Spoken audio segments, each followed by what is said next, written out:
পাশে থাকলে কি সে আপন মানুষ হয়? হুম। নবাবের পাশেও তো মির্জাফর ছিল। আপন ছিল কি?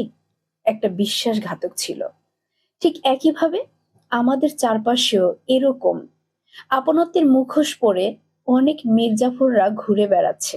হয়তো আমরা চিনতে পারছি না কিংবা বুঝতে পারি না, কিন্তু তারা অপেক্ষা করছে সুযোগের।